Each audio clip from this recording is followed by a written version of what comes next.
Hi, my name is Karina, and I'm the Network Events Manager for Plant Powered Metro New York.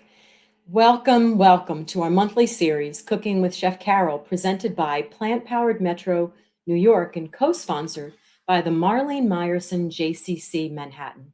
Welcome, JCC members. Welcome to those of you in our current Jumpstart, and welcome everyone. We're so happy to have you all. Plant Powered Metro empowers people to achieve better health and overcome chronic disease through a whole food, plant-based approach to nutrition. We offer evidence-based education, resources, and a network of support to create community and inspire change. Together as leaders, organizers, and educators, we raise awareness about the dramatic health benefits of whole food plant-based nutrition. We empower individuals to make their own lifestyle changes, and we lead strong projects that spark change in food policy, practice, and food culture. So it's May, and the farmers markets are bursting with greens, greens, greens. All kinds of radishes, carrots, herbs, rutabaga, too, as well. And today, Carole will create perfect meals for spring. As we move into our 6th year of education and programming, please join us in our vision of communities free from illness and people living their absolute best lives with a plant-powered lifestyle. Check out our website for special classes. And for those of you moved to support us, please donate generously to our organization. Every dollar helps us keep on going. Many events in the next 2 weeks. Let's go through a list of them. On May 20th, which is tomorrow, if you're watching this today, plant-powered potluck in downtown Brooklyn. May 20th at 7 p.m., a book club, Proof is in the Plants, How Eating Plants Could Save Your Life. Please join if you've read the book and join if you haven't. We'll have an excellent summary. Coming up on Wednesday, the 22nd, we have Dean Ornish with the Nourish Your Mind series, where he will be discussing nutrition and Alzheimer's disease. That's at noon, but you can always watch a recording. On May 22nd in the evening, we have Harlem Movie Night, What the Health, in person at the Gin Jan Cafe on 125th Street in New York City. On May 23rd, we have the Asian American Pacific Islander Heritage Celebration with mini cooking demos, and that will kick off, as I said, on the 23rd at noon with more to follow. We have our famous Heart to Healthy Heart series, Conversations That Could Save Your Life, with Columbus Batiste, an incredible cardiologist, and that will be May 30th. So definitely check our website for all of these dates and ways to register. But also keep tuned, stay tuned in June for an amazing men's health series. And you can see our website for how to connect to whether you identify as a man or whether you love one or two. So absolutely just join right in and definitely check our website. A couple of housekeeping guidelines. Please let us know where you're from in the chat. Also, feel free to ask questions while Chef Carole is cooking. Carole always allows time during her demo, and we'll even have a few minutes at the end to answer as many questions as we can. If you're enjoying our presentation, please like us on Facebook or YouTube or even LinkedIn, if that's where you're watching from. So Carole, I'll turn it over to you. What's on the menu today? Oh, Karina, thank you so much for filling in for Wendy. Really appreciate that you're here. And we are going to have, I don't know, like summertime is approaching. As you well know, I live in New Mexico and it doesn't quite feel like summer. We're still in the height of spring at the moment, but summer is on the edge of coming, and next weekend is already Memorial Day. And I thought that we would make burgers and a couple condiments and then a salad. And I love burgers. Why do I love burgers? I love meat, like meatballs as well. Of course, not made with any meat, but I love any kind of burger or meatball, because if I'm not heating it up in a sauce or eating it on a bun or having it for dinner, I always feel like I can break them apart and put them on salad for lunch. So it's kind of like something that I just really love. And whenever I see a new recipe, I'm just like, I'm making that burger. And burgers usually are pretty simple in the sense that they usually have some kind of grain, and then they usually often have some vegetables, and then something to hold hold them together. But overall, they're pretty simple, and you can use what ingredients you pretty much have in your pantry. So nothing fancy. But what is special about these burgers today is that these are called Woman Warrior Burgers. And they come from our friends, the Esselsteins. It's the mom and the daughter. And here's the book. I just want you to see the book. It's called Be a Plant-Based Woman Warrior. And both Jane and Anne have been promoting this book endlessly, and we are very excited to help support this book. There's lots of really good recipes, and in your recipes that you get today, this recipe is only published right now in the book, so we felt that we needed to not reprint it, but I am going to make their burgers, and maybe you'll run out and get the book. If not, grab a pencil and paper so that you can see how to put these together. And they're very simple. So we're going to start by first preheating the oven, which I've already done. We've preheated the oven at 400 degrees. That's what we're going to bake the burgers. And if you went to a barbecue, you certainly could try to barbecue them, any kind of burger on the grill if you want. And I've already lined a sheet pan over here with parchment paper. So that's just sitting here in the wings waiting for us. The other thing that I've done ahead of time is cook the sweet potatoes. So I think we've talked about batch cooking so much, but I just want to tell you that this recipe needs 2 potatoes, 2 sweet potatoes, but I cooked 6 because why? Because I'm going to want to eat them tomorrow or next day or another day. So I've got a bunch in the back here that have already just been cooked, and they'll go in the refrigerator, and I will, eat them for a dinner or a snack. And with a warm holiday, I wanted to show you that I had to go into this one sweet potato a little bit. And I want to remind you that these are really good frozen. And if you want to freeze a baked sweet potato, you should go ahead and do it. And then you peel back the peel, and it's kind of like having your own sweet popsicle. I believe it's Koreans that eat the frozen sweet potatoes. I once saw it on the internet, and I was just like, I love this idea. So I just wanted to remind you, with the warmer weather approaching, that you could just have a sweet potato popsicle, which I think is a great idea. So we want 2 medium sweet potatoes, ultimately resulting in 1.5 cups of sweet potatoes. And I kind of left them a little bit chunky, but I had to peel off their skin. And this is 1.5 cups. So we're just going to get these out of here. And then very simply, I'm just going to pretty much mash them, and I'll get a fork out in a minute. But that's what these are looking like. Just sweet potatoes that are already cooked.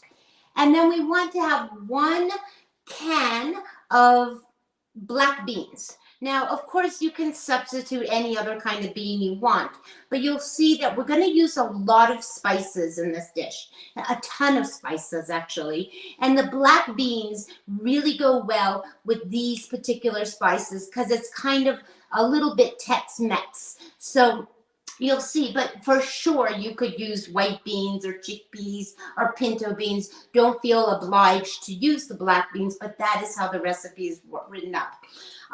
They suggest that we only put half the black beans. So I've opened a can. These are literally, that I cook all the time, fresh beans, but I thought I want to show you how easy it is to make this recipe and do it quickly so you don't have to cook any beans. So always try to buy your beans that are in a can where it says no salt added. Okay, I just want to remind everyone to do that. We're going to put, and I drain them and I rinse them, and I'm going to put about half of them in right at this moment.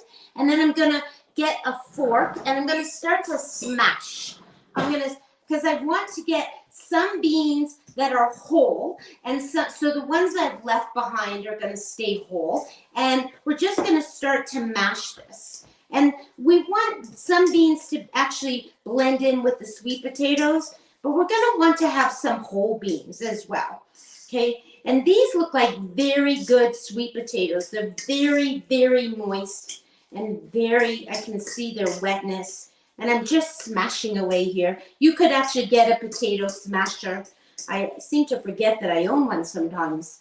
I seem to get it out only at Thanksgiving, but a fork will do. It's all fine.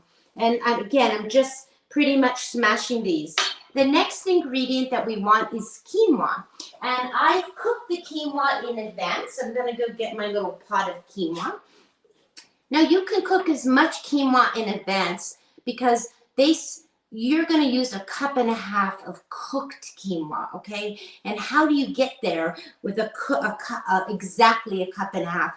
Don't worry about getting exactly 1.5 cups because whatever extra you have, you can eat it tomorrow or the next day in a salad. I love quinoa in my oatmeal in the morning. It's very high in protein and it's very delicious grain.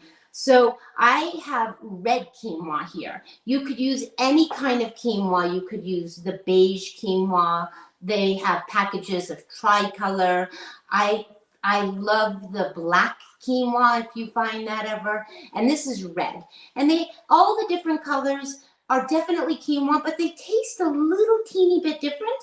And that's why sometimes it's nice to get the tricolor version because that is, then you get all the flavors. So I'm going to get just a spoon here, and we're going to measure out. This is, again, cooked quinoa, and I often cook a lot. If you cook 1 cup of dried quinoa, right, and you always want to rinse it because it does have a coating on it that rinsing takes away. Sometimes people say, I hate quinoa, it tastes really soapy. And the first thing I say is, have you rinsed it? Now, sometimes on the package, it will say rinsed, pre-rinsed. But even if it says pre-rinsed, most of the time I buy mine in the bulk section, and I don't know if it's been rinsed. And it doesn't hurt to just give it an extra rinse. So I put it in a little strainer, not with, not a colander, but a little mesh strainer. This is going to be 1/2 cup, and we're doing 3 of these while I'm talking. And so you want to rinse it and shake out all the water. And then if you had 1 cup of quinoa, you would put 2 cups of water. And that's how much you need for your quinoa. Now today, I had some quinoa in the fridge, but not quite enough to make the burgers today. So I cooked 1/2 cup of quinoa, 1/2 cup, thinking that it's going to yield about. So look, I have very little bit left over. I probably have another 1/2 cup. So 1/2 cup would have almost given me almost 2 cups. So that's what we have. So we have 1.5 cups of quinoa in here. And we also have the 2 medium potatoes, which was yielding about 1.5 cups. And then we have 1/2 cup of the black beans. And we're going to get all this mixed up. Now, where the fun comes in all this, we have to get the spices added and the onions and the garlic, and we'll get that started. So I have the burner on. Let's just move this. And we need 1/2 cup, just 1/2 cup of chopped onions. And I try to dice them kind of small. And you want to have 1 clove of garlic. That's all you want. And we're going to water saute. Let me just bring this a little closer. And I have this on. It's getting hot. And we're going to saute these onions, but we're not sauteing them in any oil. Okay, and we're going to see if the pan is hot. The pan is not hot yet because I just sprinkled a bunch of water in there. And it's just sitting there. So the pan is not ready for us to put the onions quite in yet. But we will, right while we're waiting, get a little bit of water. So when you're sauteing anything, you can saute it in water or you can saute it in broth. Later on, you'll see when we make the salad, I do a little sauteing with the sun-dried tomato liquid. Any kind of liquid that has flavor, you should definitely use because it's going to add flavor to anything that you're making. If I rehydrate a bunch of dried mushrooms, I don't throw away that water because that water is full of mushroom flavor. So in something like that, you could saute your onions in. So this is now finally sizzling, which means that I can get the onions in there. The water's sizzling, and we'll just make sure there's a few drops in there already. But as I drip it in there, it is definitely hot and ready to go. So we're gonna put the half a cup of diced onions in there. And then it also says that once we start sauteing these, we're going to, and I'm gonna just get myself a little spoon here, just a little one. And we're gonna saute these. And for the very first moments, I don't really add too much water. I'm sauteing in a ceramic pan. It doesn't stick. And sometimes it doesn't need very much water at all. But it depends on your pan. And when you add the water, you're just gonna add a little bit at a time, just so that it's not sticking and it's steaming a little bit. But the onions have their own natural flavor. Okay, and so they definitely have flavor and release their own natural sugars. So they are cooking and getting transparent as we have them on the stove here for just a moment. And we have the 1 clove of garlic. Now I chopped a bunch of garlic today, and 1 clove of garlic is approximately 1 teaspoon. So I'm just going to get 1 teaspoon now. While I didn't do a lot of garlic, but I did a bunch of garlic. So here's about 1 teaspoon, which I'm saying is maybe I'll do a little teeny bit more, just a little bit. And I've talked to you a lot about garlic cloves because sometimes they're really tiny, sometimes they're really gigantic.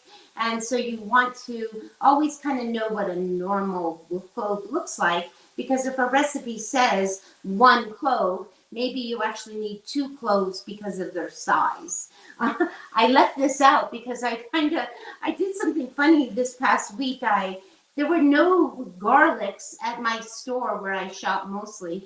And I was just like, I need garlic desperately and I'm not going to another store. So I got this package, and inside the package of organic garlic came like 5 little tiny packages, and each package was sealed, hermetically like sealed tightly. And each package had like 6 peeled cloves of garlic. And this has lasted me so long now. I kind of this is my last bag of this garlic that is already peeled for me, but I'm really loving it.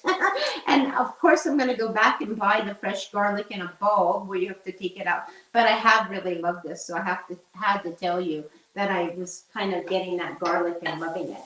Now these are starting already to brown. I'm going to add a little water because we really don't want them browning so much. We just want them to start to cook and become translucent.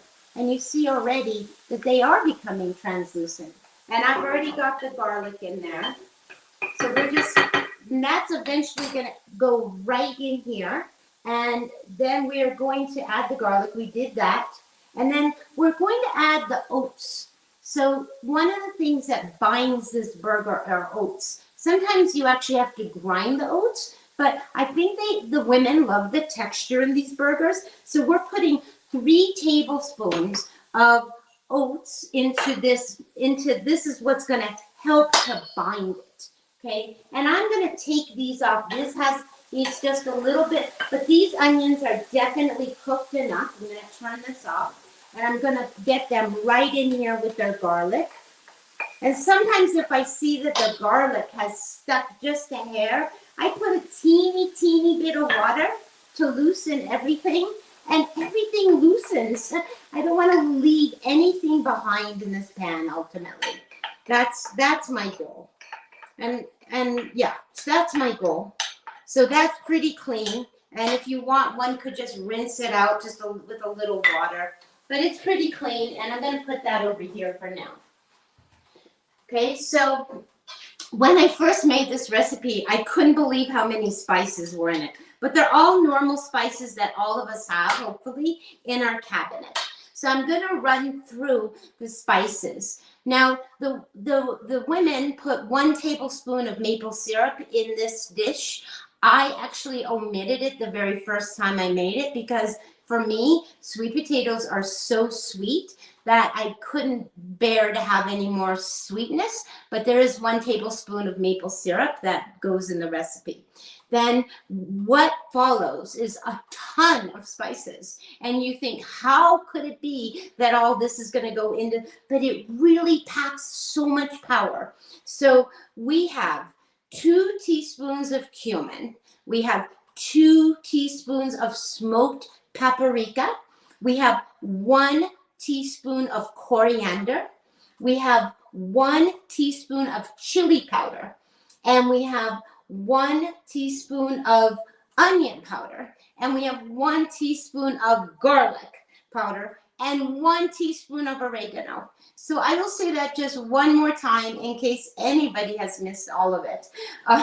2 teaspoons of cumin, 2 teaspoons of smoked paprika, 1 teaspoon of coriander, a teaspoon of chili powder, teaspoon of onion powder, a teaspoon of garlic, and then 1 teaspoon of oregano. All of that is going in here. And it's a lot. It's a lot of spices. It's super crazy when you think about it. Okay? But it's going to be so, it packs the power. Now, I followed the recipe so well the first time that I thought it was so delicious that I'm going to suggest that if you feel like putting in some fresh corn this summer when the corn comes out, or you could even use some frozen corn if you want, but it certainly would be delicious in here. But it's not even necessary. It's just something that I'm telling you. It made me think, oh, there could be corn in this recipe. It could be extra special delicious.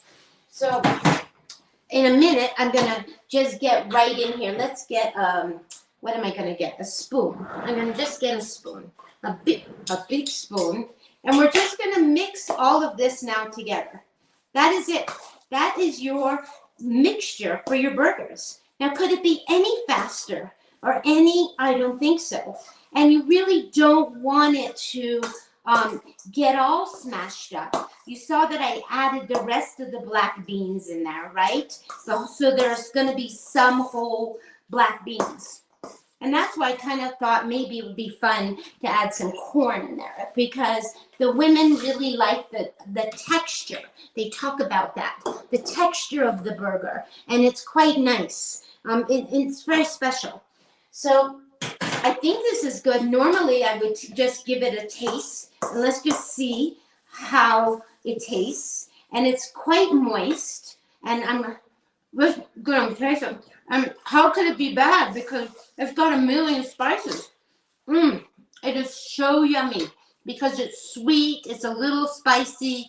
It's in the you taste the black beans, and then you suddenly are tasting the quinoa. I love the combination so much. That's why I had to share the recipe with you, and I encourage you to get the book. Because it's sometimes fun to have new inspiration. So I'm going to move some things around here just for a minute because we need to clear the decks. We need to clear the decks because we're going to shape these patties.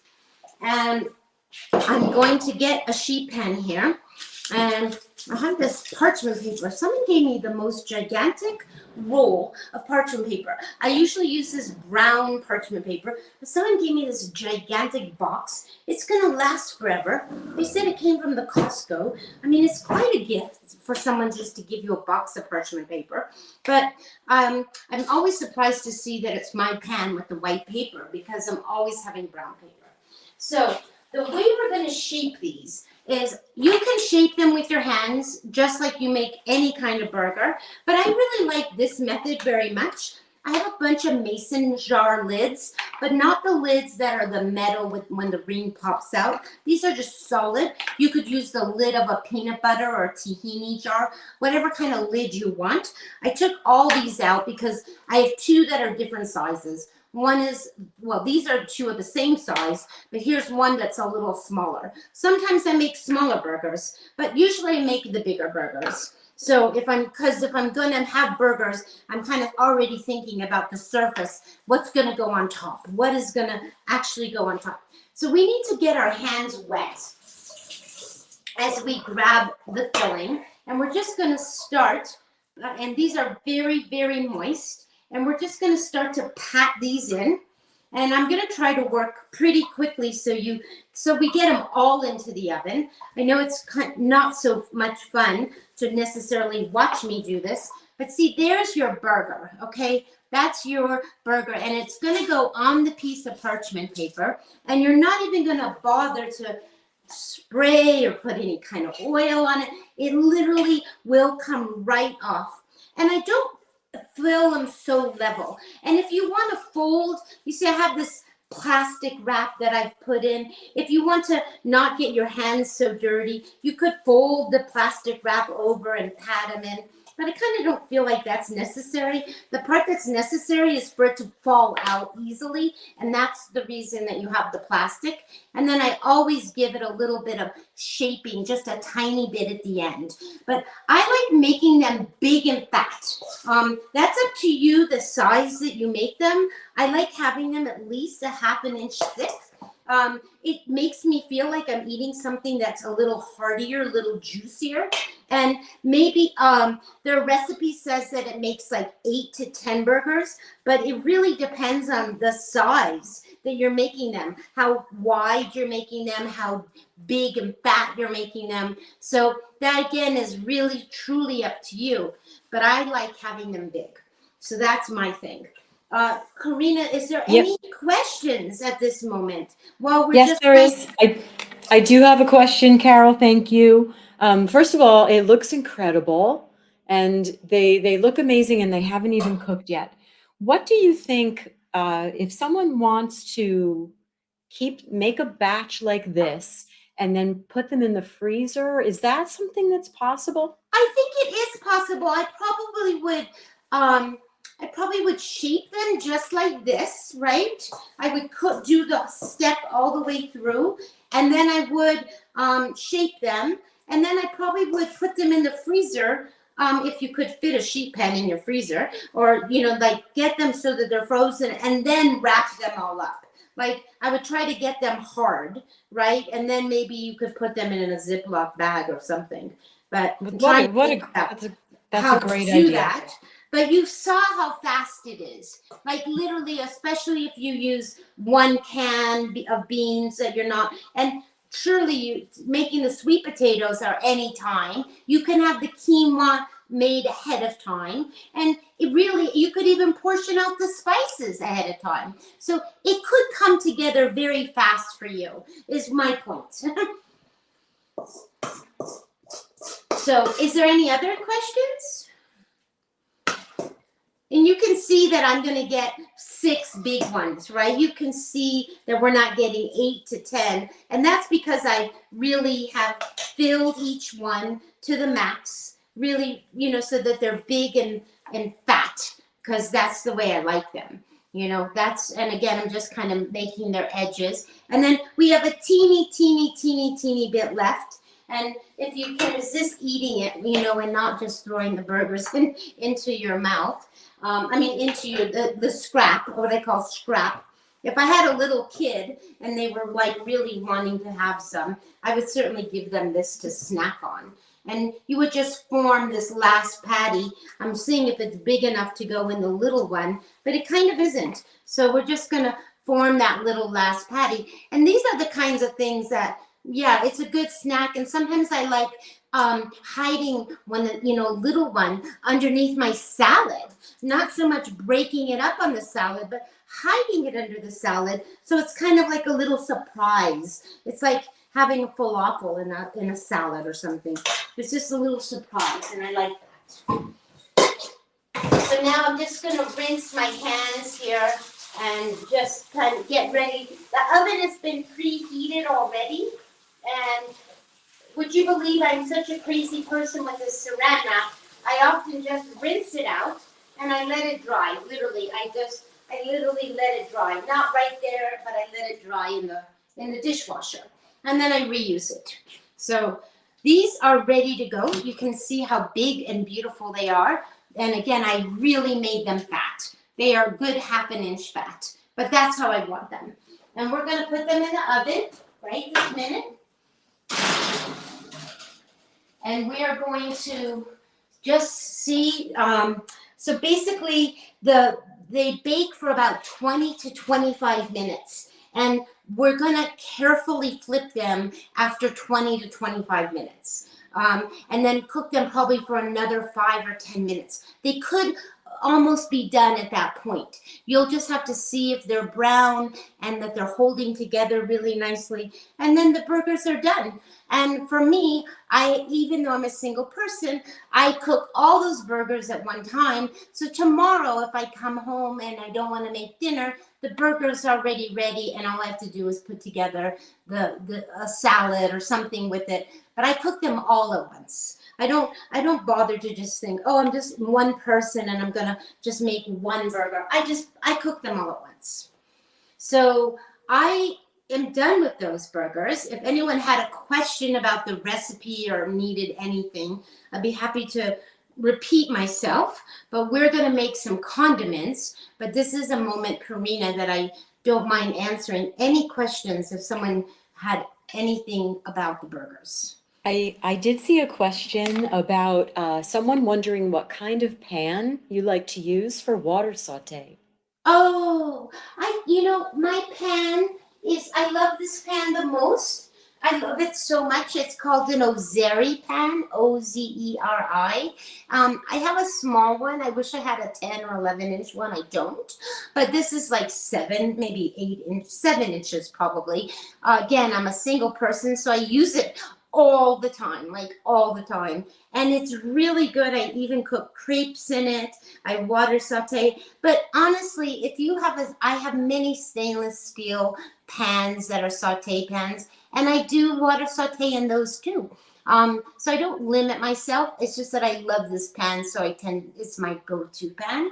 But you could absolutely use any kind of saute pan to water saute. You want it to, ultimately, a ceramic pan is the most ideal, but stainless steel works too. You just have to keep your eye on the pan a little longer because it can stick in those stainless steel pans. Okay, thank you. That is really helpful. I really appreciate that. And no other question? That's it? No questions at the Amazing, moment. amazing, amazing. So one of the things I love are 2 things I love. I love pickled onions very much. And I also think it's nice, the women in the Anne and Jane both suggest that if you have a particular barbecue sauce that you would like to put on them, that you could paint the barbecue sauce on them once you get them flipped. So the last 10 minutes, you're gonna just brush on the barbecue sauce under the top, if that's what you'd like to do.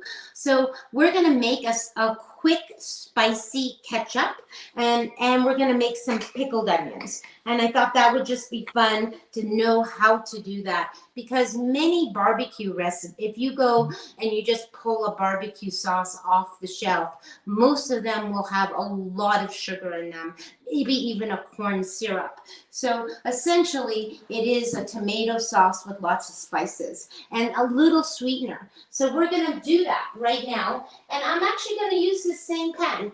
We had onions in it. I'm not even gonna bother to wash it. We're just gonna move directly to the, whoa, and I'm gonna drop this really quickly. I have cucumber rolling around here. Okay, so what's gonna go in our, I'm calling it spicy ketchup because it's more like a ketchup sauce than a barbecue sauce, but honestly, I don't know if I would know the difference between spicy ketchup and barbecue sauce, because they're both spicy and they're both a little bit of sweet and a little bit of spice. And we're gonna have a tiny, tiny, tiny bit of liquid smoke in it, which is really gonna kind of send it over its own edge. So what we're gonna do is we are gonna start with a 1/4 cup, and I wanna get my little spatula here that I love. And we're gonna start with a 1/4 cup of tomato paste. And I emptied my jar, but I love this black glass jar of tomato paste. It's bio nature, and it is no salt added. And I do love it. It's very flavorful, concentrated tomato paste. I'm able to keep the jar in the refrigerator for a number of weeks before it molds. If you're one of those people that don't use a lot of tomato sauce and suddenly you need to open up a can or open up a jar, I always suggest that you portion your tomato sauce into 1 tablespoon.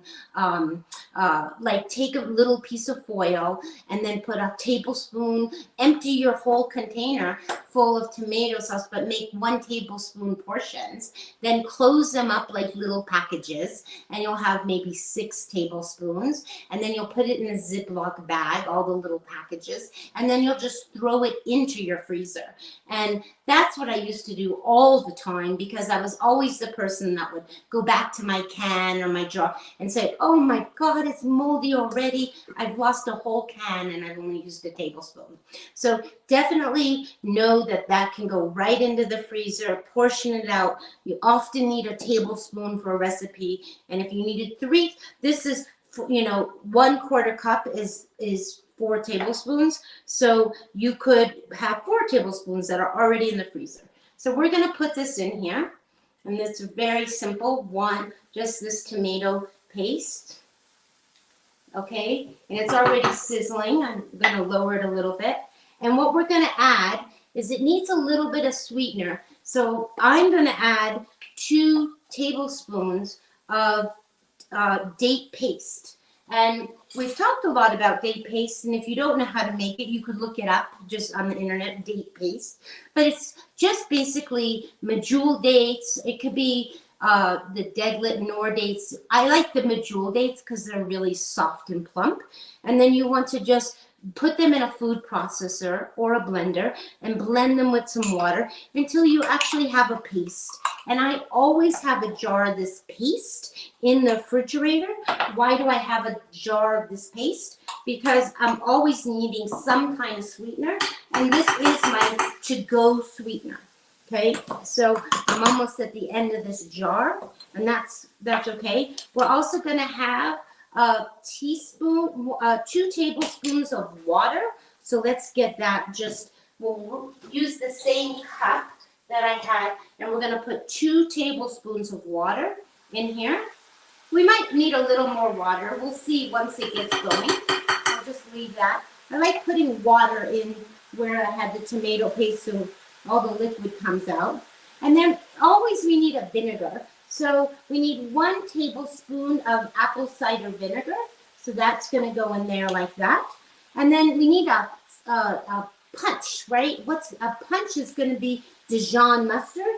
So I'm going to put 1 teaspoon of Dijon mustard. That's going to give us that kind of kick to our sauce. And then we've got the vinegar that's going to give us the punch, the sweetness. And we're almost done here, honestly. But we need the spices because you need to spice it up. So we need a 1/2 teaspoon of liquid smoke. And this particular liquid smoke is all natural. You can buy liquid smoke in probably your main grocery store, but I found this one and I like it because it's not organic, but it's actually a good one, and the brand is called Lazy Kettle brand, and we're only using a 1/2 teaspoon. If you're someone that doesn't have any liquid smoke and you think you're never going to use it again, then just forget about owning it, and it's okay not to admit it.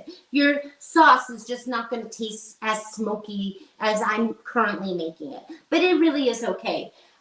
I make a number of burgers that actually have that flavor in it, so I have it, and it's just sits in the fridge, and it seems to go pretty long. I'm gonna add just a little bit more water because I feel like it needs to be a little bit runnier, and then we need a 1/4 teaspoon of the following spices. We need garlic powder, onion powder, cumin, ground cloves, and black pepper. That's a 1/4 teaspoon. And then we need a 1/2 teaspoon of smoked paprika. And I see that I didn't bother to get that out. So give me a minute, and I'm just going to get that out from the pantry here. It looks good. It looks good already, Chef Carole. My goodness. Yeah, it's a really good one for sure. And we have our little 1/2 teaspoon. So those first spices were all 1/4 teaspoon, but we need a 1/2 teaspoon.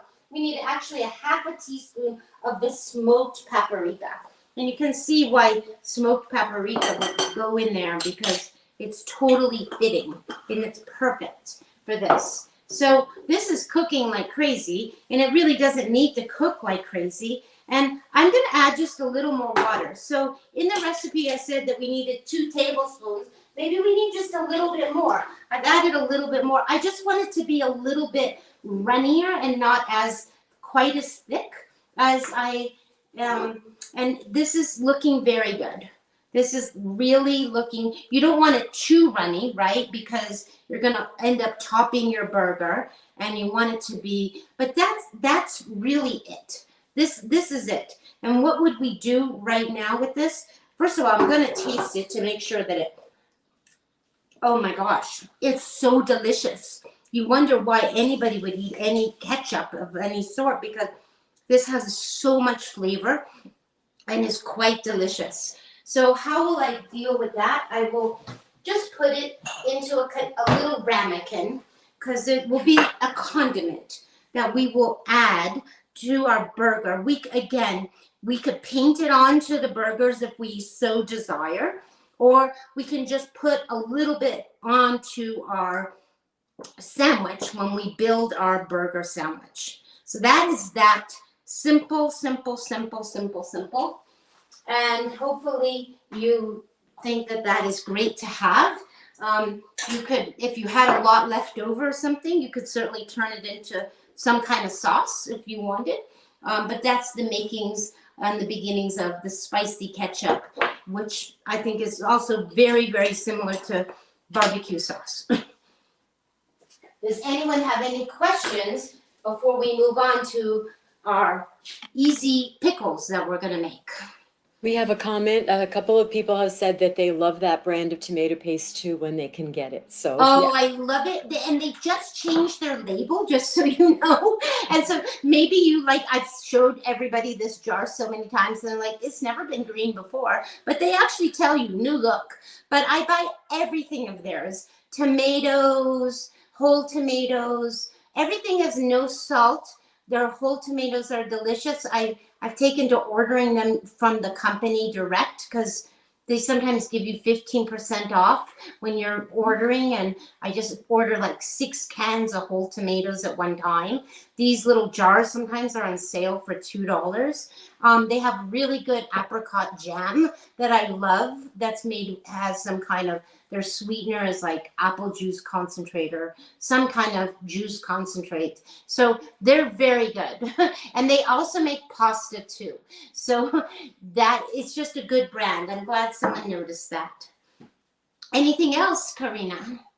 Well, I noticed that. I think that's the one, that the tomato paste that I use as well. And thank you for explaining why it looks so different. Yes, they were in a transition for a long time, and I was like, where's my tomatoes in the store? And then I started to see that there was a mixture of old labels, new labels, and they do advertise quite a bit now on the packaging saying new look, so that you're not confused. Thank you. Anyway, we're going to move on to my favorite little easy onion pickles. And I want to just preface this right this very minute that there are a million ways to make pickles, okay? Like literally a million. And I want to just get a little water, just a minute. Boiling, just give me 1 second. I'm going to get a little water on the gas part of the stove, because I think it's faster. Maybe it's not. Maybe we'll just put it here and we'll just turn it up. I want that to boil. So why do I say there are a million ways of making pickles? Normally fermented pickles, fermented anything, fermented vegetables, fermented, even when you're making kimchi, you're always using salt. That is what preserves them. That's what makes them stay on the shelf for a very long time. These are not those kind of pickles. These are pickles that are going to last for maybe a week or so, but they're not going to be good next season, right? When, like, I grow cucumbers, I actually pickle them, and I want them to be in jars for the next 6 months. These are not those kind of pickles. These are what they call easy, quick pickles. Now, there are, again, a number of things. We are going to cut the onion. I should talk to you about the onion while I'm talking. I'll cut the onion. But we're going to use a red onion.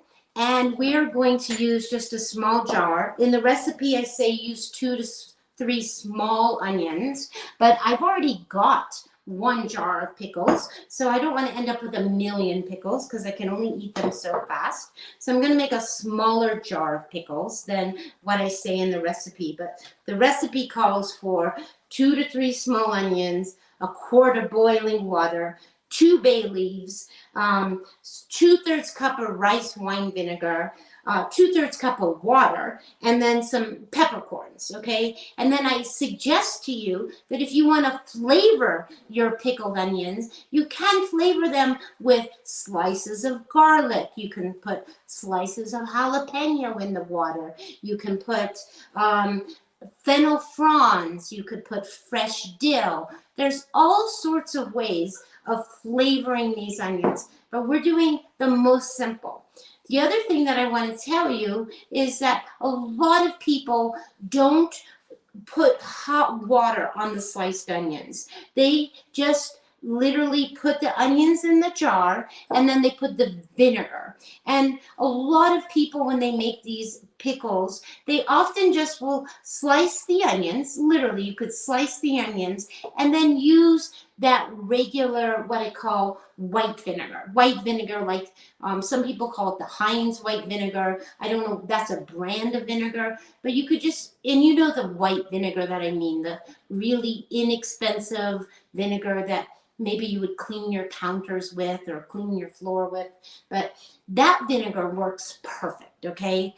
You don't really want to use super fancy vinegars like champagne vinegar or sherry vinegar. Can you? Of course you can, but it doesn't need fancy vinegars, okay?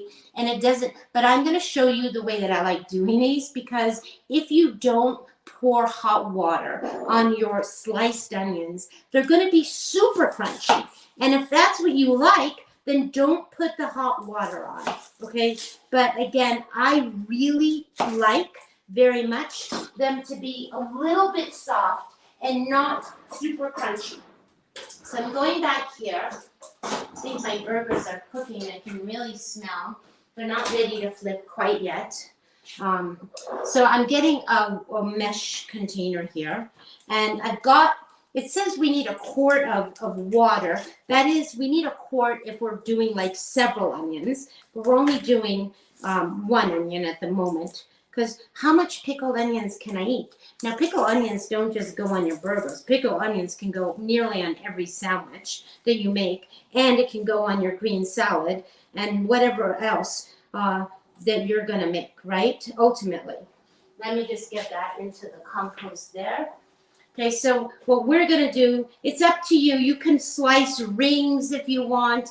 I'm just going to make it small julienne right now. And you want to cut them as thin as possible. Okay, that paper thin. Now, if you need to use a mandolin, you can, but you really want, that's ultimately the thinnest as possible. Okay, and this water is already boiling. Boy, I'm always skeptical of my tiny little electric burner, thinking I must run back and use the gas burner if I want anything to be done. And here it is, already boiling before I even got the onion cut. So that's pretty good. So I'm using a red onion, right? And the red onion lends itself to nice pink water. I probably have enough here because my jar is fairly small, and we're going to make a smaller recipe than the one that I provided. So let's just stop with this particular onion right now, and we're going to get this into the break apart this. And again, I'm going to give it a water bath. Now, if you're someone that really wants the onions to be crunchy, you don't even have to give it the water bath. I like the water bath very much. So the water is boiling, right? And I'm gonna just get a pad for my hands. Oh, I'm gonna start to cry. Those onions are strong. I moved them close to my face and I was like, whoo, they're hot. So this water, I'm literally gonna pour the onions, the hot water just over the onions and move them around. That's all I'm doing. And we're going to set that there for 1 second. and put that there for a minute. And that's all. That hot water now has made those onions, I'm dripping a little bit here, but it's made them softer. And I really find that step to be necessary. But if you were to look at other ways of doing pickles, you don't necessarily have to do that. Okay, but I'm encouraging you to do it because it lends itself to a little bit softer of a pickle. So in this jar, I'm using an old jam jar. I always get people to save me these jars. I love them with the little checkers on top. I don't eat this jam, but I love people. I'm always asking people to save their little jam jars for me. So in this jar, I'm going to have some peppercorns, some whole peppercorns, and I have just putting in 3 bay leaves, and I'm going to put in this right now, these onions, and I hope I've done just enough onions to fit in this jar, right? And we're going to put them in. I'm going to pack them in because I'm going to use them all no matter what. You see, it's good I stopped cutting because it's already, and I'm literally having tears in my eyes. I don't know if you can see it, probably not, Karina, while you're looking at me on the screen, but I am having tears because I'm crying due to the onions are really strong. And I don't normally cut onions in front of you like that, but now, so here's this. Okay, so I'm going to use rice wine vinegar. Even though I told you that you could use any kind of fancy vinegars that you want, I find that for these quick pickles, the best result for me, what I like the most is the rice wine vinegar.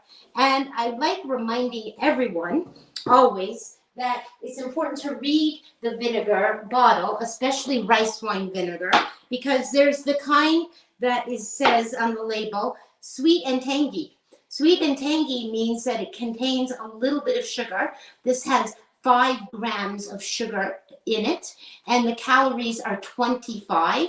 And this brand that I like very much, the Marukan, Marukan, used to make this one with sugar, but low in salt and sodium, but I can't find it anymore, so maybe they've stopped making it.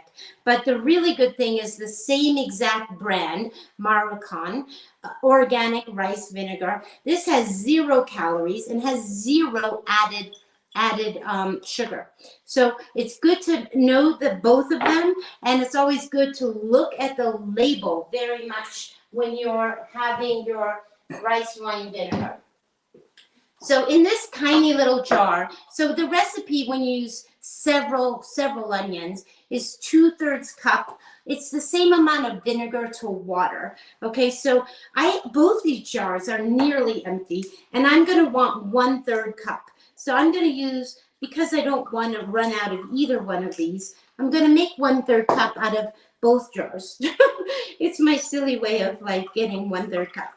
But this one is going to end. See, this one is now gone. So that's okay.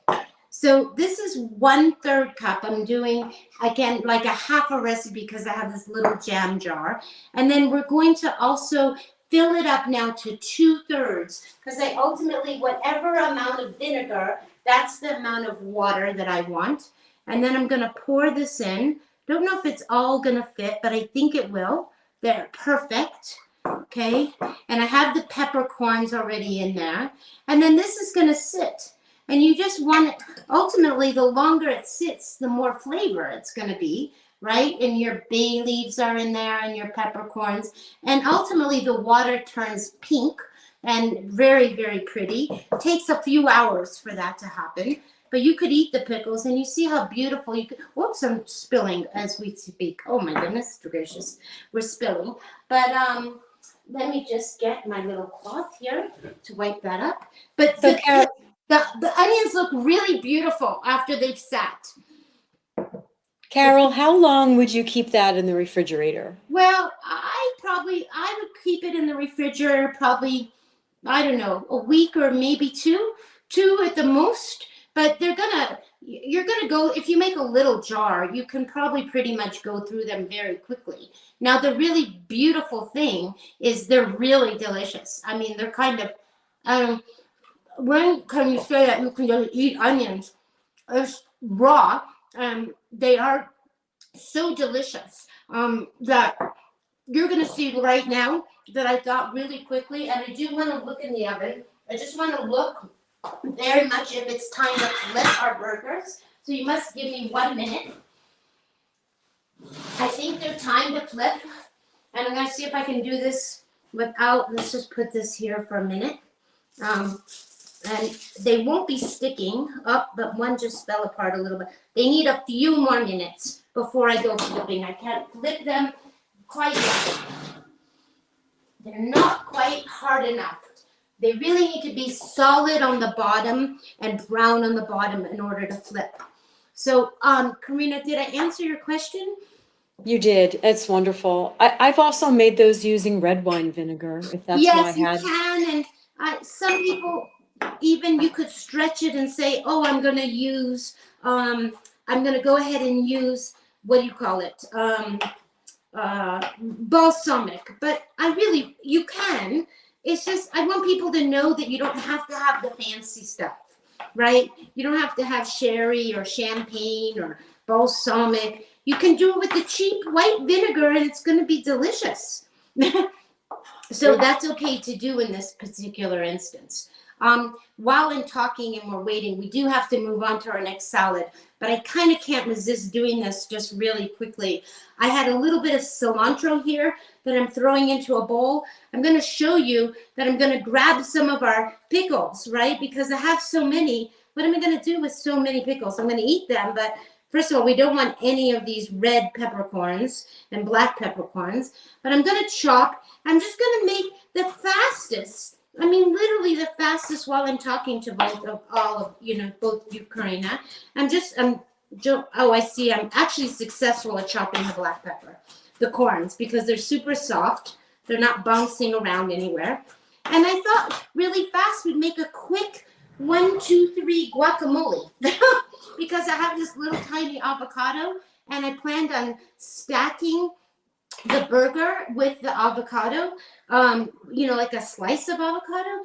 But then I just saw that I had a little jalapeno in the refrigerator, and now I've lost it. You see, it's like totally shriveling up, my little jalapeno. So I thought, oh, I need to get that happening. That needs to get into something before it totally. Sometimes I take it out of the refrigerator and I say, oh, I'm just gonna use this. If I don't use this jalapeno, then I'm gonna let it dry out on the counter so I don't lose the whole thing. But right now I've just put cilantro in. I've chopped up some of our pickled onions, right? I have some cilantro. The pickled onions are gonna be delicious, right? Because I'm making the fastest in the world, just guacamole, really. And then I'm gonna use a little bit of the jalapeno, not too much because I'm barely making any. Well, we're just gonna use a little bit, and we're gonna chop the jalapeno. And we have cilantro in there already, and our pickled onions are not normally what you put in guacamole, but the vinegar is gonna be delicious. And then we already have vinegar, but we're gonna take this and slice this, and we're going to just quickly, I'm gonna make this guacamole in 1 second right in front of everyone, and squeeze the lime hard. That juice is gonna be good. I always save these, whether it's a lemon or any kind of acid, with salt actually cleans my copper pans. So I always have a collection by the sink of squeezed lemons and oranges and limes before they go to the compost. They end up in a jar by my sink. And then we're just going to literally just smash this. Of course, it'd be really good if I had maybe a fork and not a spoon, but I've already got that. And this could be our topping. This yummy, yummy guacamole can be our topping for our salad, for our hamburger, I mean, right?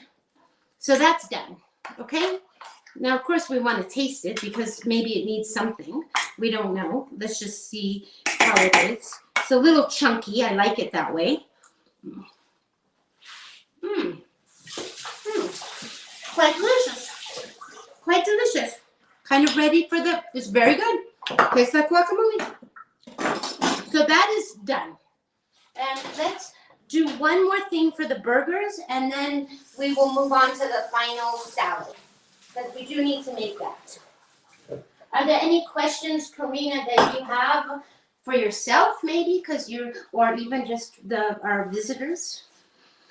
Well, I'm really looking forward to what you're making next. I feel like this is like a picnic menu in the making, and with the holiday coming up, I'll tell you about the salad in a minute, but let me tell you one more thing before we go flipping our burgers. So Ezekiel bread, maybe most of you know about Ezekiel bread.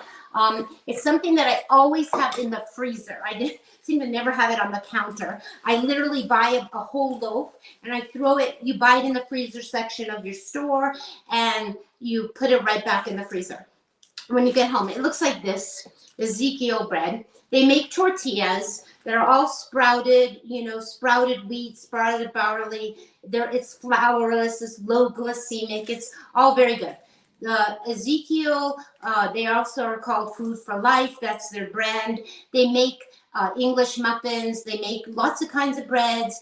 And they make tortillas that are yummy. And they also make hamburger buns and hot dog buns. But for some reason in my stores, I have several stores, nobody had the hamburger buns. But that's okay because I don't usually use hamburger buns. I find it to be way too much bread. I mean, it does make your burger look big and juicy and, tall and stacked up what you imagine a burger to be. But you know what? You don't need to do that. You don't have to because it's a lot of bread, the burger, right? And sure, you can splurge, but I never have the burgers, but I always have the bread. So what do? I'm getting a clean lid for the same size burgers that I made. And all I'm going to do is cut a piece of bread out, literally using the lid as a cutter, right? I'm just turning, and that's going to be the top of my burger right there. And then I don't bother to throw this bread away. I often, if I make a bunch of burgers or a bunch of ends, I use those, I toast the ends, and then I make breadcrumbs. In case, there are burgers sometimes that they don't stick together necessarily with oats, they stick together with breadcrumbs. So these little rings that I end up with like this go into a bowl where I do a bunch of toasts and we end up with this. And it's up to you whether you decide to toast your bun or not. You don't have to, but for now I'm just gonna put these aside. I don't know where I'm putting them aside to, but right now they're gonna go there. And I have, took out a few pieces, but the great thing about the Ezekiel bread when it's in the freezer is it's so frozen and so stuck together that it's possible to take off just 2 pieces. And then the rest of the bread stays inside the oven. So let's get the burgers out, and I'm going to try to bring everything closer to you because I really do want to get them flipped, and then we're going to make the salad. And let me just get the burgers out. They're really smelling up the house. They smell really, really good. Can you see what they're looking like? They're getting very brown. You can tell they're nearly done. And they suggest, the women, Jane and Anne, that when you flip them, that's when you would paint the barbecue sauce on them so that the last 10 minutes, that's when you end up cooking them on the with the barbecue sauce. That's if you want, okay? But we do need to flip them, and my paper is moving a little bit. Let's get this little one flipped for sure. And you can see then once you form the brown part, it just flips over perfectly. And this one was the one I broke earlier. And that kind of makes me like mad, but I'm going to push it back together. So when it's on the other side, it's going to be together. It's not going to be damaged at all. Just going to flatten it out. And we're going to flip these now and flip those. And again, this is when you would, if you so desire, you would paint your barbecue sauce or your spicy ketchup on it right now. This one is very stuck, and I don't know why it's not behaving, but there we go. And again, if it somehow wants to break apart, you can just kind of like repair it back together. So right now, these are going to go back in for just a few minutes. I'm going to toast these. Hopefully I don't let them burn. And I remember that they're in the oven on the burgers. We're going to just look at the clock because we're going to do the salad really quickly. Chef Carole, we have a question. Is there salt in the Ezekiel bread that you chose? I don't, that's a very good question. And there might be, like, let's just look at, it's been so long since I've looked at the ingredients, but I use there is that a one little as well. bit. Little Yes, bit, there yeah. is salt, definitely a little salt. And it is, where is it? How much salt? It says fat, trans, sodium, 3%. 3% of 3% is what it says here. It's Great. the second to the last ingredient. And I know from my mom, I used to buy the low salt Ezekiel, just Yes, because they that have was that important too. for her. They have that too, They and do. there are different kinds as well. And I don't, like I said, I don't eat it so much. It's just that I like it in the freezer because literally, like I said, it goes from the freezer to from the store freezer all the way to the freezer, right back into my own freezer. And I like it there because sometimes I want a sandwich at the last minute, or sometimes I just want a piece of toast once in a while. So I like it. It's good emergency food for me, for it to be staying and hanging out in the freezer. So I'm sure that, and like I said, I really like their tortillas. And if you're not making your own tortillas, which I often do, but it's good to have sometimes backup things. And if you have, and it's one of the healthier things out on the shelves than buying, white tortillas. At least you're getting a lot of grains and good things. Is there any other questions, Karina? So, if we wanted to take this to a picnic, right?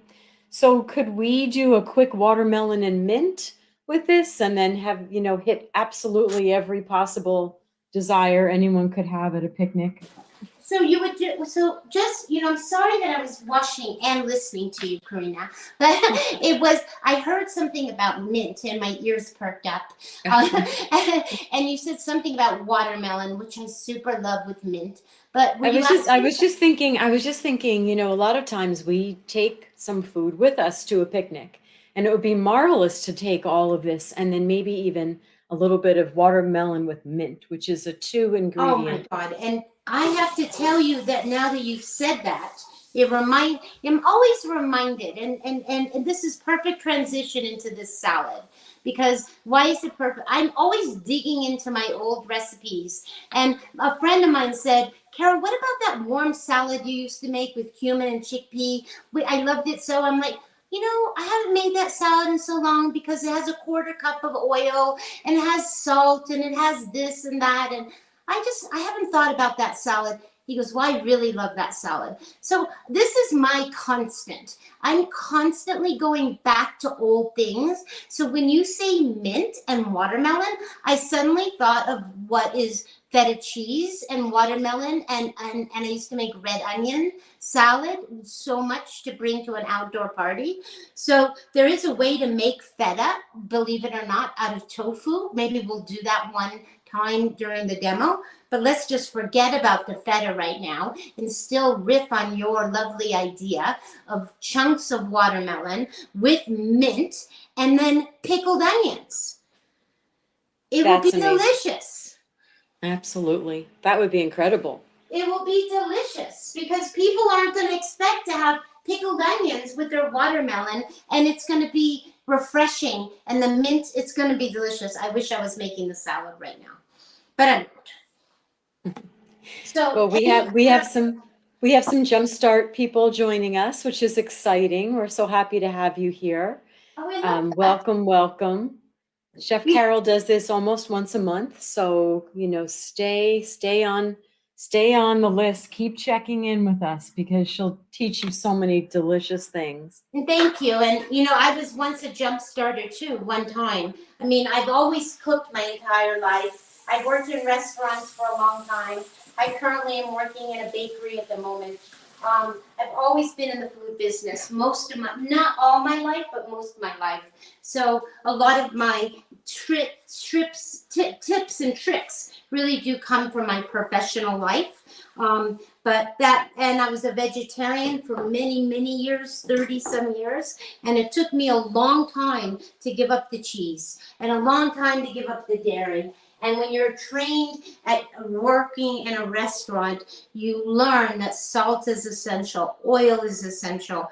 And it took me time. I did it in the 80s when Dean Ornish came out with a wonderful cookbook called Eat More, Way Less. I followed his book to the T. And back in the 80s, I learned how to water saute and broth saute. And then I kind of lost that direction for a little while. And now I've returned to it. And I feel so empowered to know how to cook without oil and salt and sugar. It's a very satisfying thing, I have to tell you. So hang in there, everybody, the newbies, and it's really good because Plant Powered Metro offers a support and a community of people, because sometimes doing things alone can be challenging. I'm going to look at the toast because I'm afraid that my toast could be burned, because it's kind of classic of me to burn toast. But it's not burned, so that's good. It's okay. I think what I'm going to do is just lower the oven for a few minutes while those finish cooking. And we're going to make the salad very quickly because it comes together very quickly. So this salad is a warm chickpea salad and with cumin seeds and garlic. And we do need to have a little garlic here. I have some, not enough. I'm going to make just a half a recipe, but I'm going to try to say out loud to you. I'm going to show you basically how this all comes together and how almost you don't really need a recipe, okay? I know that sounds super crazy, but really you can just go to it and just do everything by your eye. And this recipe used to have quite a bit of oil in it, but I don't have the oil anymore. Now this is an English cucumber. It's quite delicious. It is long and skinny and usually comes with plastic wrap over it. The English cucumbers are very delicious. I've already rinsed this cucumber. No, I haven't rinsed this cucumber. We're going to rinse it right now while we're talking. And I'm going to dry it with this towel. If you're not having an English cucumber and you end up with cucumber that has big seeds, you're going to want to take those big seeds out with a teaspoon or a metal spoon and get rid of those seeds, because you don't want extra liquid in the salad coming from the seeds. So I'm just going to slice a little bit of this skin off, and I certainly don't throw it out. This is something that I almost eat literally while I'm talking to you. But I do want to just slice a little bit off the sides here like this. And I'm going to make this so it's flat. I'm going to slice the other side. I'm just going to slice 4 sides because I don't want to, you don't have to peel it. I like to have a little bit of skin, but I don't want to have too much. Okay, so I basically have taken off their sides, you see? And now it's going to lay flat and it's not going to roll. And I'm going to cut each strip about 1/4 of an inch. And I should be able to get 4 fat strips. And I just remembered that often, so that I don't have to cut long strips, I will cut this long cucumber in half, because it's way more manageable than dealing with these long things, is to have a half. So I'm going to cut the cucumber in half, and I'm hoping that all of you can see. I know I have things here, but here you go.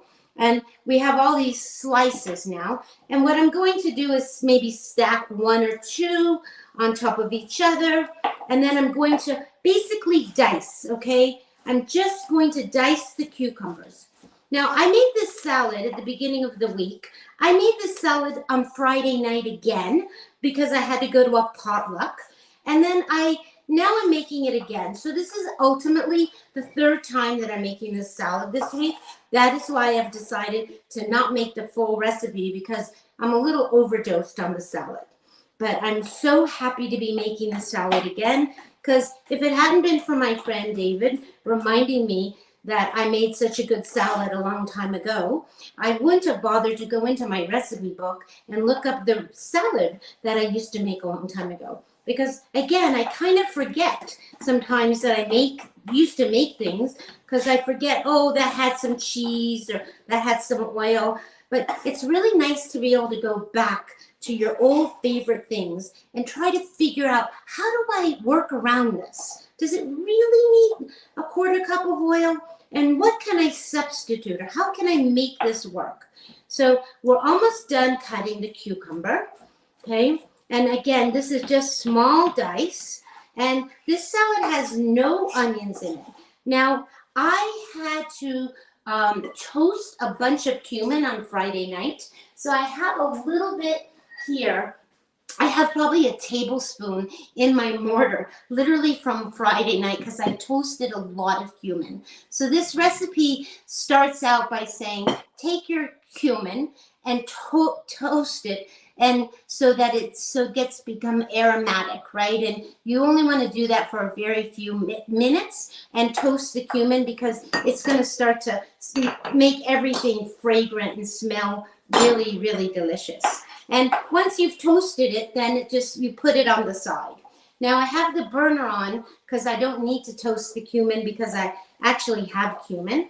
And we're just finishing cutting this. Now this salad doesn't have any red onion or any scallions. It could have that in it if you so desire, but again, it doesn't. It just has very simple ingredients. So we've now diced all this one big cucumber up, and we need to get our sun-dried tomatoes, which in the full recipe, you need to have almost half a cup of sun-dried tomatoes.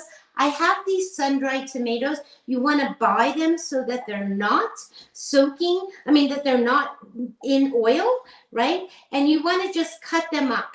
I often just julienne them so that they're long, but these ones are very big. Look how gigantic that is. So I'm actually julienning them, and we're going to need about a quarter cup because we're doing a half a recipe, and I'm just cutting them up, julienning them, and they're going to go into the pan, and I have them soaking in this nice hot water, and that really rehydrated them and brought them back to life.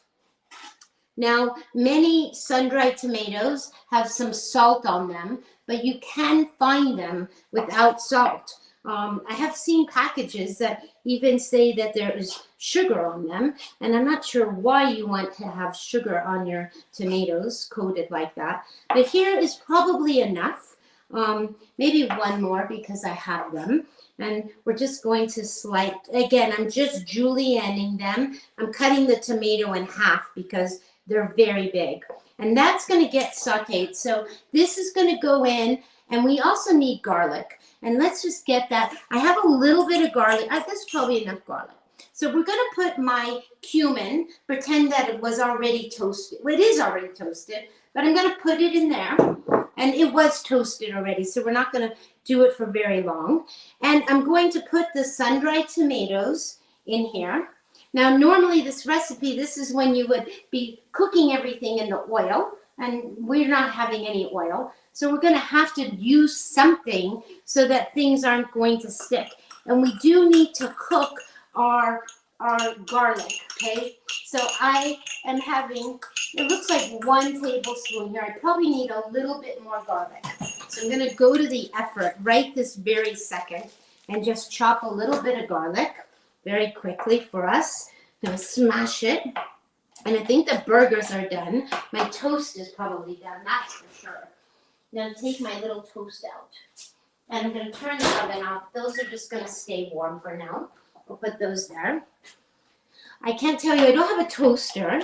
Why don't I have a toaster? I love toast, but when I lived in Manhattan, I had such a small kitchen that you have to make a decision what you're going to own, and now I have a big kitchen, and I easily could have a toaster, but all these years I practiced making toast in the oven. But I cannot tell you how many times I actually forget the toast is in the oven, and then I burn the bread. So I'm always trying to remember, like, don't forget the toast. And I thought, surely I'm going to burn it while you're in front of you. But I didn't. So I'm very happy about that. So here's more garlic. Okay. Now, again, before, a quarter cup of oil would go into this, but that's not happening. I told you in the recipe to save a little bit. We're using chickpeas that are right out of the can. So this salad can be very fast. If you want to cook your chickpeas, that is great too.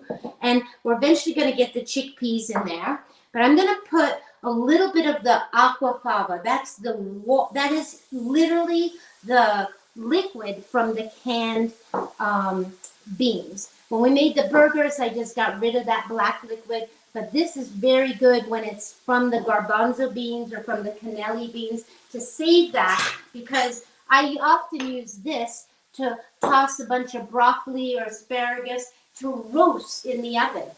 Okay, I do that. So this is sauteing now in that bean water. And it's just, we want to cook the garlic. We don't want the garlic to be raw. Now, I also have some of the wonderful water that is with the sun-dried tomatoes and that water is very strong and very flavorful. So I'm just adding a little bit of that water to this pan while that garlic cooks and the flavors start to develop with the sun-dried tomatoes and the cumin. And I realized I had just a teeny bit of cumin left over. And this has been on my counter since Friday, and I'm just ready to get rid of it. So the rest of the salad comes together very simply. We need a lemon, and we need a lot of parsley and a lot of mint. So these now, the chickpeas, are just going to go right into the warm pan, right? And we're going to toss these. And at this point, I kind of make a little bit of mixture of the sun-dried tomato water and a little bit of the chili, a little bit of the aquafaba. And that kind of makes everything glisten and not look dry. Again, we're not using any of the oil. And that's just going to cook for just a very few minutes. Now, this salad could be eaten right away, but I find it is way more delicious if you let it sit for an hour before you're going to serve it. Or I find that it's even good the next day, because the more the flavors develop. So this is a washed lemon. I'm going to get the microplane, and we're going to make the zest very quickly here, because we need to finish up and we still need to build our burger. And then, Karina, you'll be able to make the end of the night announcements. But we're almost finished.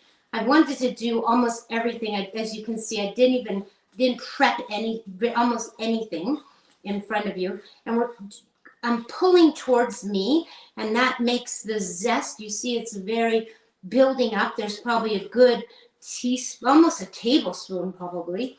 And I'm going to knock that out. That's all good. That's going to really help our flavor, and it's going to make everything very fresh. And when you think you're missing your salt, you won't be missing your salt, because that lemon zest will kind of replace it. Now the salad needs a lot of parsley and a lot of mint. And I love that you talked about mint, Karina, and the watermelon. Now that's all I can think about. But we have our mint here.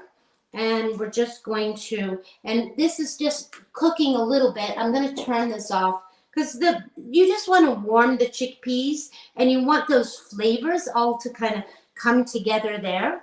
And then we're going to get parsley, right?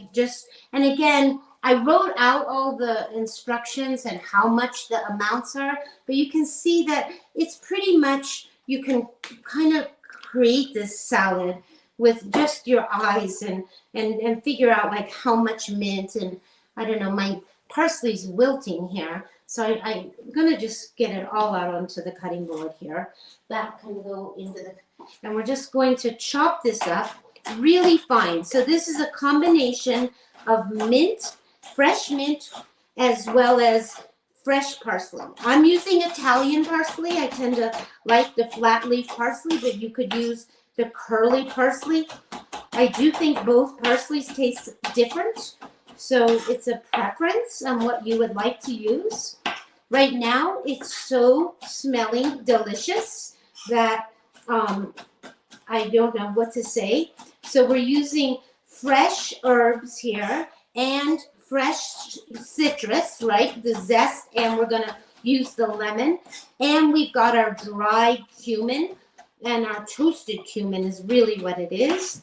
And then all of this, let's just move this and get rid of this. And we're going to get this into, this is all chopped now, not all of it, but let's move all these things over a little bit.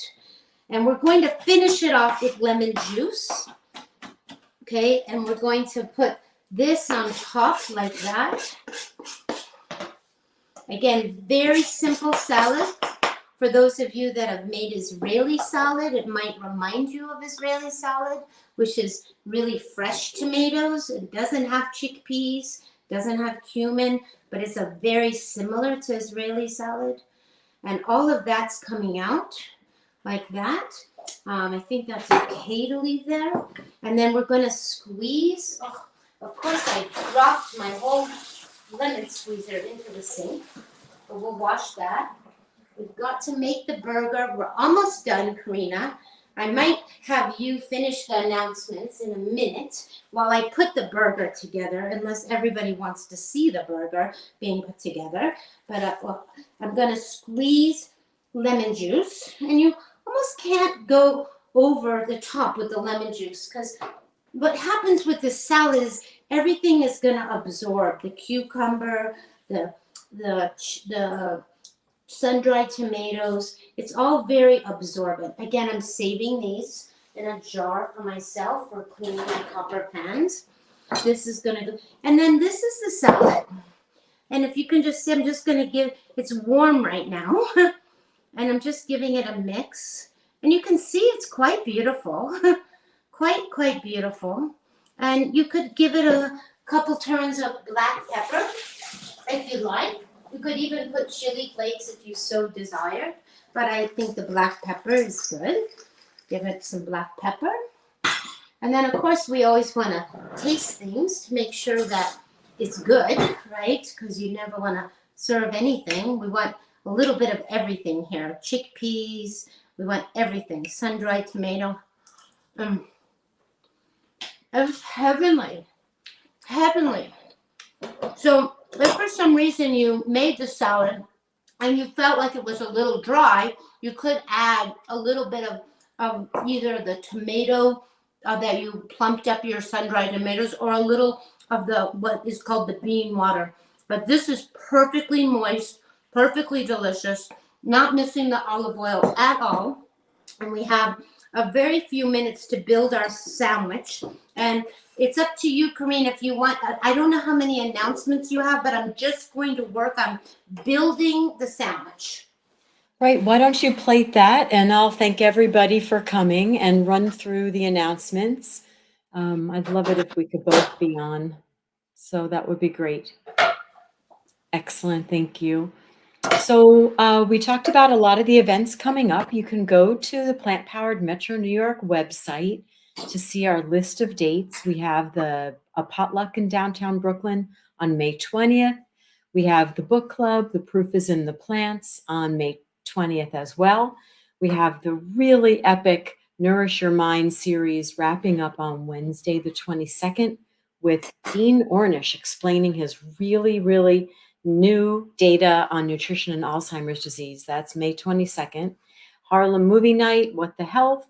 And to celebrate Asian American and Pacific Islander Heritage Month, we'll be beginning on Thursday, May 23rd at noon, a series of really yummy, or continuing a series of really incredible 10-minute demos. So that's really fantastic. We also have Heart to Healthy Heart series coming up on May 30th, and definitely check that website to see more about the Men's Health Month coming up. So Carole can be reached, carole@thevegievanguard.com. Please consider a donation so we can keep continuing to bring you programming like this that is life-changing and entertaining. and delicious with Chef Carole. Chef Carole will be coming again to us on June 23rd at 5 p.m. Please remember to mark your calendars. You can connect with us on Facebook. You can like us on Facebook, Instagram, and Twitter. And Instagram and Twitter, we are at Plant Powered MNY. So a huge thank you to Jim Spellos, our producer, and David Bolds behind the scenes for his contributions, and the entire Plant Powered Metro New York team. Carole, you want to show us anything before we head out? Before we finish, I just definitely want to show you what I'm up to here. And thank you so much, Karina, for filling in. I'm so grateful Wendy couldn't be here, and thank you for just stepping right into the host position. I have the little toast here. I've put the little guacamole on both sides. I'm going to put just a thin layer of the spicy ketchup, not too much, because I already have a lot of moisture going here. And then I'm going to I have a little red cabbage that I sliced. You could put lettuce if you want, but I love the red cabbage because it's the most beautiful, right? And then we're going to take a few onions. And again, you're going to try to leave the peppercorns behind, right? And you can take a bunch of onions, actually. You don't need to be so sparing because they're quite delicious and easy to eat.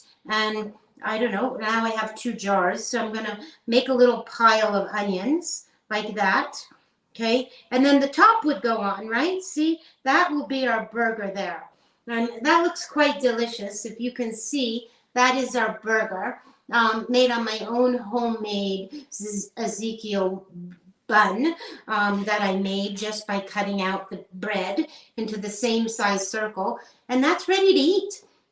So I can't imagine anything more delicious. So we've got our barbecue sauce, a little red cabbage that I sliced, the guacamole that I made in 2 seconds, easy onion pickles, and a wonderful salad. And you're off and running to your barbecue. And I hope you have many wonderful barbecue events, or even if it's not barbecue, wonderful outdoors and nice eating in the good weather before it gets way too hot to sit outside. So that's it. Thank you so much, Chef Carole. As always, we wish we were there with you because it looks so incredibly good. So on behalf of the entire Cooking with Chef Carole team, we're reminding you to keep eating your fruits and veggies, your nuts, your beans, your seeds, to stay heart healthy, brain healthy, whole body healthy. Thank you, everyone. Can't wait to see you next time. Thank you.